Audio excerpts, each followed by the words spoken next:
Le 2 mars 2026, des images satellites de Planet Labs ont montré que la principale base navale iranienne à Bandar Abbas était en feu. Une épaisse fumée noire s'élevait au-dessus de la partie centrale de l'installation. Des navires à quai avaient été touchés. L'Iris Makran, le navire de soutien avancé de l'Iran, était visible en train de brûler. La marine américaine venait d'annoncer qu'elle avait coulé un navire de guerre de classe Jamaran au quai de Chabahar dans les mêmes premières heures. Le président Trump déclara « Nous avons déjà mis hors de combat 10 navires. Ils sont au fond de la mer. » 2 semaines plus tard, les forces américaines avaient détruit plus de 100 bâtiments navals iraniens selon le commandant du CENTCOM, l'amiral Brad Cooper. Le secrétaire à la défense Pete Hegseth déclara que la marine iranienne était incapable de combattre. Et pourtant, le Brent se négociait au-dessus de $108 le baril. Le détroit d'Ormuz était toujours fermé. Plus de 150 navires étaient encore ancrés à l'extérieur en attente. La marine américaine a détruit plus de navires iraniens en 3 semaines que lors de toute campagne depuis la Seconde Guerre mondiale. Le détroit est toujours fermé, voici pourquoi. L'opération Epic Fury fut lancée à 1h15 le 28 février 2026, une campagne conjointe février 2026, une campagne conjointe américano-israélienne ciblant les installations nucléaires, l'infrastructure de missiles, les défenses aériennes et le commandement iranien. Selon le président du comité des chefs d'état-major interarmés, le général Dan Kane, et les premiers tirs en mer furent des missiles Tomahawk lancés par des destroyers de la marine américaine, frappant les forces navales iraniennes sur le flanc sud, quelques heures après le début de l'opération. La destruction de la marine iranienne n'était pas une réflexion après coup. Selon la mission déclarée par le secrétaire Hegseth, détruire la menace des missiles, détruire la marine, pas d'armes nucléaires. Le 2 mars, le commandant des gardiens de la Révolution, Ebrahim Jabari, déclara le détroit d'Ormuz fermé par radio VHF, le détroit est fermé. Si quelqu'un tente de passer, les héros de la garde révolutionnaire mettront le feu à ces navires. Les données de suivi montrèrent une baisse du trafic de pétrolier d'environ 70%. Jusqu'au 12 mars, l'Iran avait mené 21 attaques confirmées contre des navires marchands. Dans les premières de 48 heures, selon le CENTCOM, aucun des 11 navires de guerre iraniens stationnés à l'est du détroit d'Ormuz ne restait dans la zone.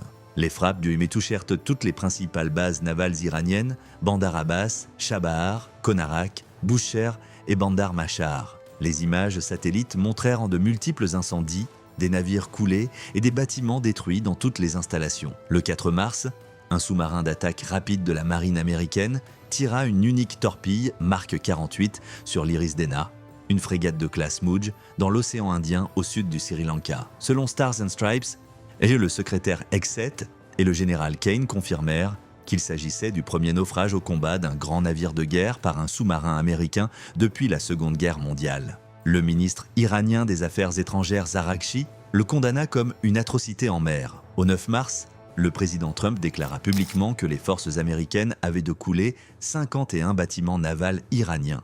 Un chiffre qui, selon SF News, représenterait environ la moitié de la flotte totale de l'Iran. Le CENTCOM confirma également que le sous-marin de classe Kilo, décrit par le commandant Cooper comme le sous-marin iranien le plus opérationnel, avait été touché et probablement coulé à Bandar Abbas. Le 16 mars, l'amiral Cooper déclara qu'au total, plus de 100 bâtiments navals iraniens avaient été détruits ou mis hors de combat. Voici ce que le décompte des navires ne révèle pas. Détruire les navires de la marine iranienne élimine les plateformes qui posent des mines. Cela ne retire pas les mines que ces plateformes ont déjà déployées. Selon CNN, l'Iran avait posé quelques dizaines de mines dans le détroit au 10 mars et avait la capacité d'en placer des centaines de plus. Le stock estimé de l'Iran, selon Armada International, est de 2000 à 6000 mines navales d'origine iranienne, chinoise et russe. Nettoyer ces mines nécessite des navires spécialisés.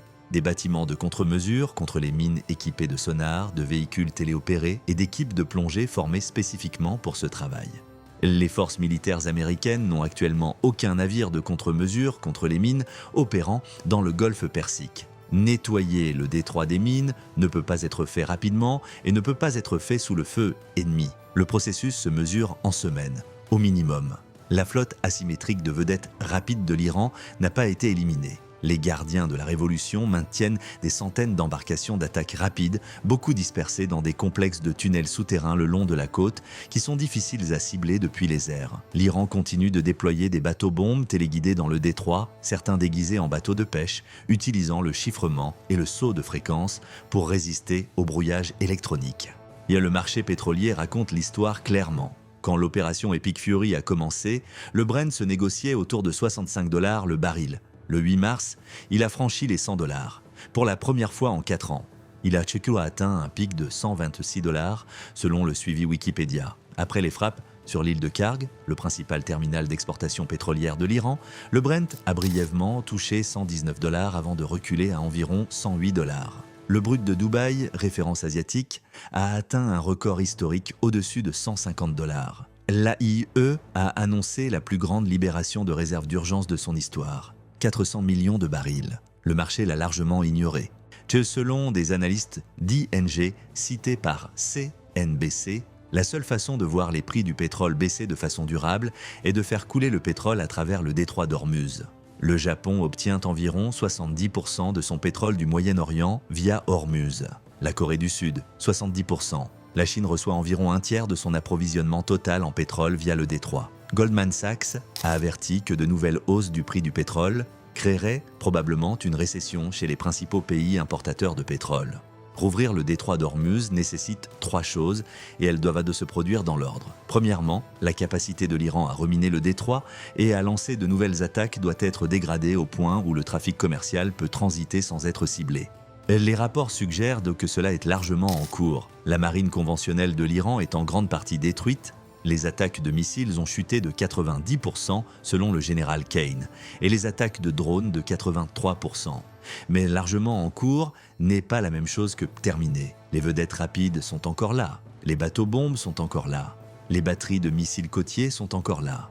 Deuxièmement, les mines déjà dans l'eau doivent être trouvées et neutralisées par des navires spécialisés de contre-mesures opérant dans un environnement encore hostile. Les États-Unis n'ont actuellement pas ces navires dans le Golfe. Des alliés européens sont sollicités pour contribuer.